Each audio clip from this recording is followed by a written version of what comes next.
Graça e paz, meus amados irmãos. Aqui quem fala é o pastor Reinaldo Ribeiro e eu quero deixar um grande abraço a todo o povo de Deus que nos acompanha e manifestar a minha alegria diante de Deus por tudo aquilo que o Espírito Santo nos tem proporcionado a nível de entendimento, de crescimento, de conhecimento da sua palavra. Hoje nós temos um tema de extrema importância. Talvez, dentre tudo que nós temos até aqui discutido, estudado, esse seja um dos temas mais necessários para o atual momento vivenciado pela igreja. Maçonaria e cristianismo. De que forma as hordas Illuminatis estão avançando na música gospel e no ministério pastoral? E qual a relação entre este avanço e o processo de preparação para o palco anticristão? Irmãos, me ocorre logo de início uma famosa frase do pastor Martin Luther King, onde ele dizia: "O que me preocupa não é o grito dos maus, mas o silêncio dos bons." Que a igreja evangélica está atolada na maçonaria, isto é fato. Mas o que intriga é a grande parte dos evangélicos que não se posiciona contra esta abominação em nosso meio. A cada dia, eles têm se mostrado, apesar de todo o sincretismo em torno desta sociedade, mesmo que a conta-gotas, e se denunciam com as suas atitudes. A maçonaria e a Igreja de Cristo não têm nenhuma similaridade, são opostas entre si. E um cristão que conhece a verdade do Evangelho não pode fazer parte simultaneamente dos dois segmentos, os quais são contrários um ao outro, e terá de renunciar a um deles. Não vos ponhais debaixo de um jugo desigual com os incrédulos, pois que sociedade pode haver entre a justiça e a iniquidade? Ou que comunhão tem a luz com as trevas? Segundo aos Coríntios, capítulo 6, verso 14. Mas o que são os Illuminatis? O termo é o plural da palavra latim illuminatus, que significa o que é iluminado. Desse modo, significa que uma pessoa recebeu por inteiro a iniciação que lhe foi oferecida pela maçonaria. Tecnicamente falando, um Illuminatus é um mestre maçom que recebeu toda a luz que a maçonaria pode conceder. Ele está além do 33º grau, que é o último grau de conhecimento na maçonaria. Tais pessoas são conhecidas como mestres do templo e são conhecidas coletivamente por outros nomes, além de os Illuminati. Antes de uma abordagem mais profunda sobre o tema, é importante deixar um conselho aos meus ouvintes. Não devemos dar atenção exagerada ao grande número de artigos na internet que mais se preocupam em alarmar do que instruir o povo de Deus. Há muito sensacionalismo e muita teoria conspiratória e pouca exegese bíblica e precisão informativa de fato. Saibamos separar o trigo do joio nesse emaranhado repleto de gente em busca de mídia. Nossa preocupação não deve ser com algum ramo da maçonaria, mesmo que ela tenha um papel significativo no desenrolar da história, e sim em estarmos preparados para a volta de Jesus, como está em Apocalipse 1:7, e não aceitarmos o sinal do poder representado pela besta de Apocalipse 13. Se nos mantivermos fiéis a Deus nos últimos momentos da história, a graça de Cristo nos ajudará a sairmos vencedores na batalha entre o bem e o mal, mesmo que o diabo invista todo o seu poder maligno para nos prejudicar. A comunhão com Cristo, meus amados, como está em Mateus 11, de 28 a 30, e o conhecimento das profecias de Daniel e Apocalipse, nos prepararão para enfrentarmos os acontecimentos que ocorrerão nos últimos dias. Bem-aventurados aqueles que leem e aqueles que ouvem as palavras da profecia e guardam as coisas nela escritas, pois o tempo está próximo. Apocalipse 1:3. Meus irmãos, eu tenho a impressão de que minhas palavras nesses áudios trarão escândalo para alguns e despertarão a fúria de outros tantos.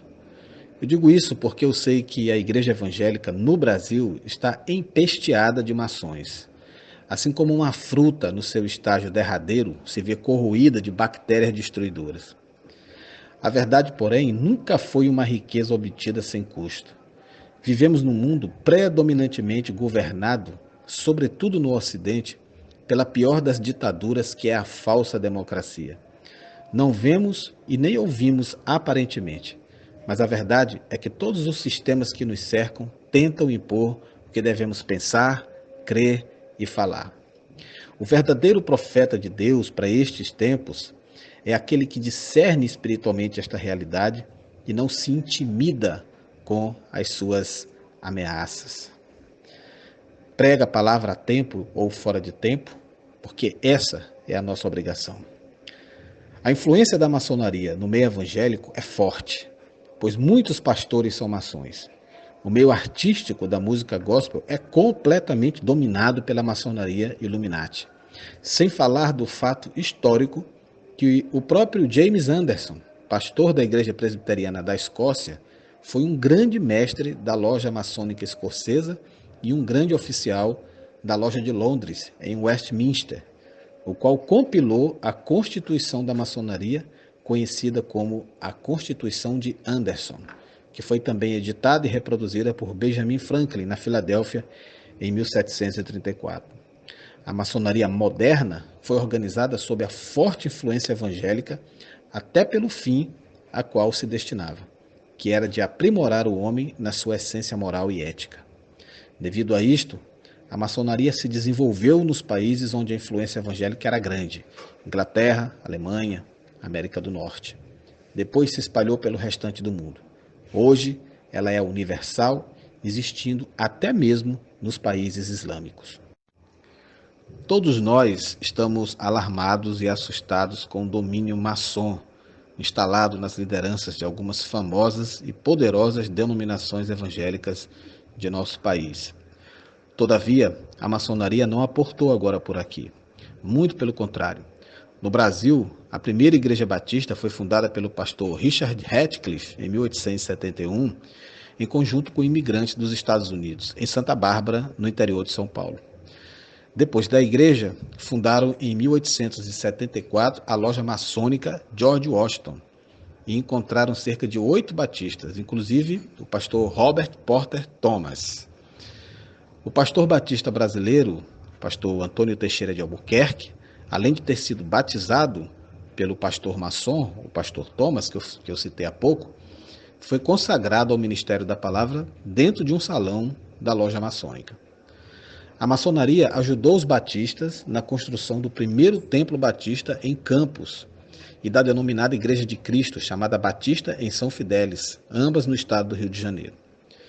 No Brasil, os maçons, com a proposta de unir os homens e as religiões, contribuiu para o avanço e fixação de outro ramo do cristianismo, que foi o presbiterianismo, implantado nesse país no século XIX. Quando o primeiro pastor presbiteriano, Ashbel Green Simonton, chegou ao Brasil em 1859, ele encontrou em São Paulo cerca de 700 alemães protestantes. Com a preocupação de reuni-los, Simonton procura um salão para a prática de reuniões religiosas, porém sem sucesso. Ele negocia com a loja maçônica Amizade, mas não tem condições de efetuar o pagamento. Então os maçons oferecem o salão da loja gratuitamente em troca de favores. Outros fatos da história oferecem informações sobre o relacionamento entre a maçonaria e o presbiterianismo. Um dos grandes nomes que fez parte do quadro da Igreja Presbiteriana é o de Miguel Riso Júnior, que chegou ao Brasil ainda adolescente. Por volta de 1880, o missionário reverendo John Boyle chega à cidade de Cajuru, onde ele encontra forte oposição do clero local. No entanto, encontra o maçom Miguel Riso, que lhe deu toda a atenção, cedendo-lhe o seu auditório para os trabalhos presbiterianos. Esta aproximação resultou na conversão do maçom ao presbiterianismo e, posteriormente, teríamos o respeitável pastor Miguel Riso Júnior. Os maçons também ajudaram os presbiterianos na organização da Igreja Presbiteriana de Guarapuava, no Paraná, e na cidade de Cabo Verde, nas Minas Gerais. As Assembleias de Deus compõem uma das maiores denominações evangélicas do mundo, perdendo apenas para os batistas mundiais. Uma igreja que tem seu crescimento marcado no tempo, principalmente no passado avivalista, na Rua Azusa, e de uma bela história missionária que perpetua-se a cada ano. Seus fundadores, os missionários suecos, homens bem instruídos na teologia pentecostal e maçons com grau de nível inferior, dedicaram-se a divulgar o cristianismo de uma forma impactante, avivalista e corajosa. Foram muito bem aconselhados por nada mais e nada menos do que Charles Fox Parham, um maçom mundialmente reconhecido pela organização Illuminati. Com um crescimento rápido, principalmente no começo, a Assembleia de Deus abraçou muitos novos convertidos, principalmente pessoas vindas de vários segmentos sociais. Os maçons vieram, se infiltraram no meio dos assembleanos e conquistaram destaque. Ajudavam com ofertas e eram eloquentes oradores, pregadores. O envolvimento assembleiano com a maçonaria foi muito parecido com o de muitas outras denominações históricas, pois também não conseguia crescer sem a ajuda e supervisão da maçonaria. A maior figura das Assembleias de Deus no Brasil, depois dos missionários maçons Daniel Berg e Gunnar Wingren, foi o pastor Paulo Leivas Macalão, o administrador do Ministério de Madureira. O pastor Paulo, que fora consagrado ao pastorado por Gunnar Wingren, passou a ser a maior autoridade dentro das Assembleias de Deus no Brasil do Ministério de Madureira enquanto viveu. Ele foi pastor-presidente até o ano de 1982. Ele tinha do seu lado, assentado no mesmo púlpito, outro assembleano maçom, o pastor Isaías de Souza Maciel, grau 33, o qual ajudou muito na construção da sede em Madureira, que lá está imponente até hoje.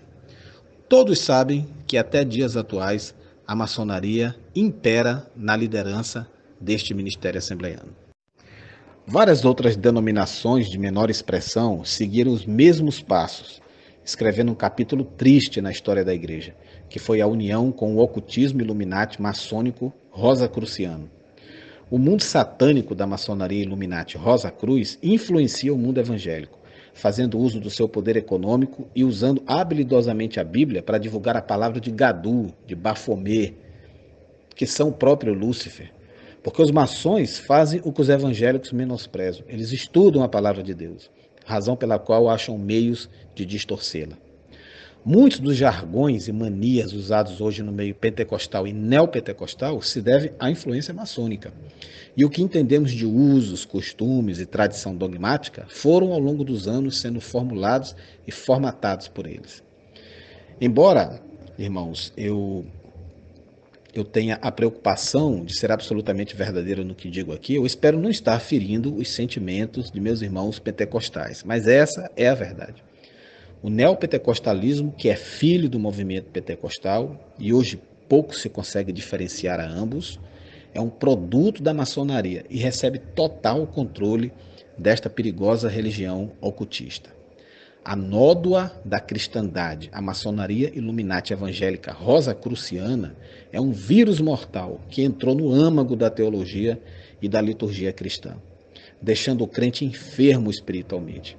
Esse câncer letal do falso ensino evangélico neopentecostal, criado por pastores da escuridão, tem como missão atacar o sistema imunológico do crente, que é o conhecimento.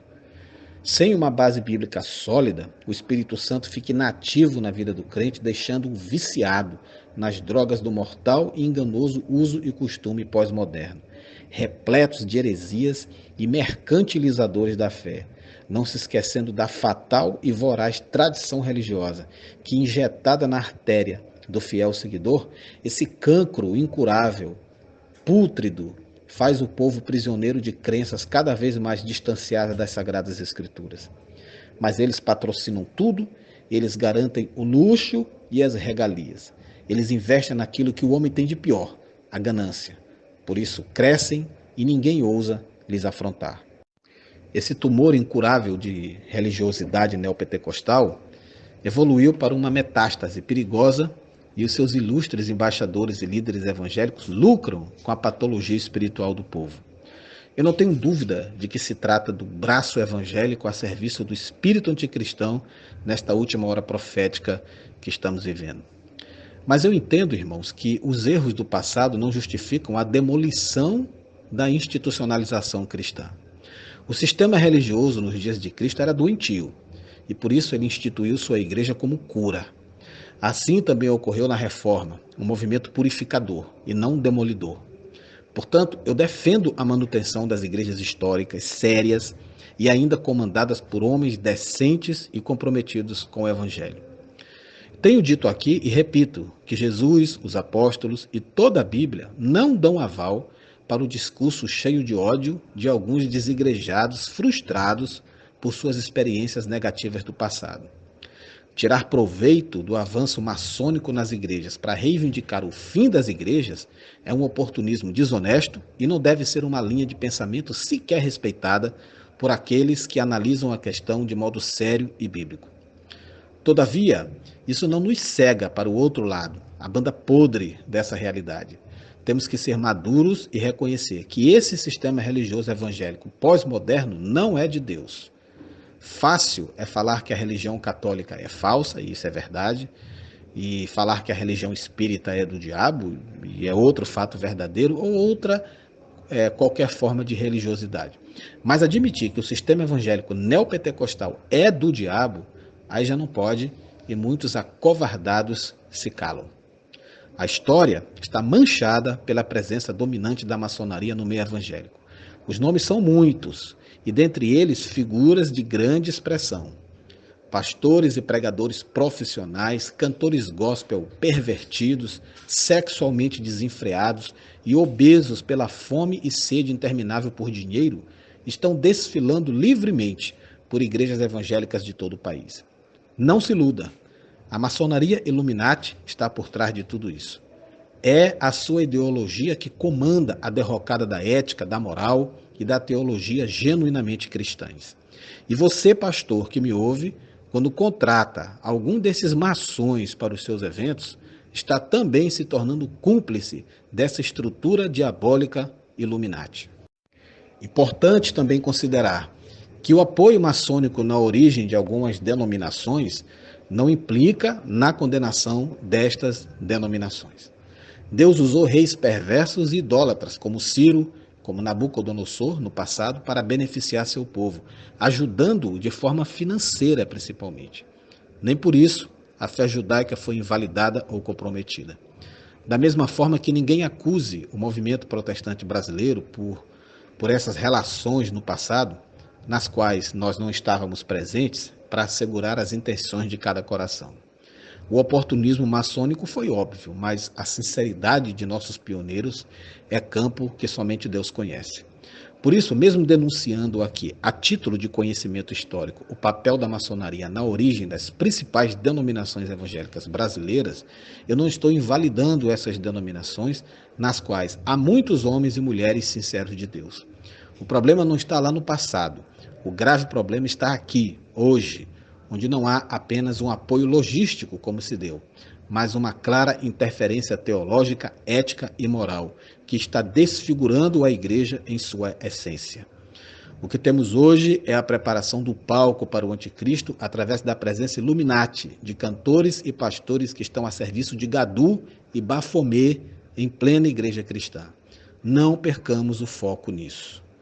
Abramos os olhos para as heresias antropocêntricas, como teologia da prosperidade, confissão positiva, maldição hereditária, atos proféticos, danças proféticas, pastorado feminino, marchas para Jesus, restauração do ministério apostólico, mundanismo musical com adoção de ritmos seculares, baladas gospel, profetadas e outras aberrações que tomaram conta do conceito evangélico moderno. Essas mudanças não são obra do acaso. Tudo isso gira em torno de uma única finalidade: lucro. A maçonaria é uma religião empresarial, governada por elites empresariais. A marca da besta decidirá quem compra e quem vende. Por isso a cultura da ganância se instalou nas igrejas. Essa cultura será o padrão nos dias anticristãos. Essa é a cultura sorrateiramente implantada pelos maçons em nosso meio. De repente, passamos a achar normal que cantores evangélicos cobrem cachês milionários e se apresentem em programas de TV como artistas comuns. De repente, passamos a achar normal igrejas cobrarem ingressos para os seus eventos. De repente, meus amados irmãos, passamos a achar normal um crente associar a fé com mansões e carros importados. De repente, passamos a achar normal e até espiritual a ambição por comer o melhor desta terra. De repente, passamos a achar normal pastores evangélicos figurando entre as personalidades mais ricas desta nação. De repente, passamos a achar normal missionários morrendo de fome nos campos, enquanto igrejas constroem palácios regados a luxo ostentador. De repente, também passaremos a achar normal comprar e vender através do sinal da besta. É contra essa cultura que temos de lutar e não contra as igrejas institucionais. Temos que lutar pela igreja, na igreja e com a igreja, repudiando e rejeitando toda e qualquer influência maçônica em nosso meio. Cuidado com o silêncio covarde e conveniente. Veja que sua cumplicidade não se dê também por meio da omissão. Seu pastor é maçom? Sua igreja adota heresias Illuminati? Veja que a partir de hoje você não ignora mais a verdade e que certamente será cobrado pela postura que adotou diante dela. Eu abomino a maçonaria na igreja. E você? Que o Senhor nos abençoe e nos livre deste câncer. Em nome de Jesus. Amém.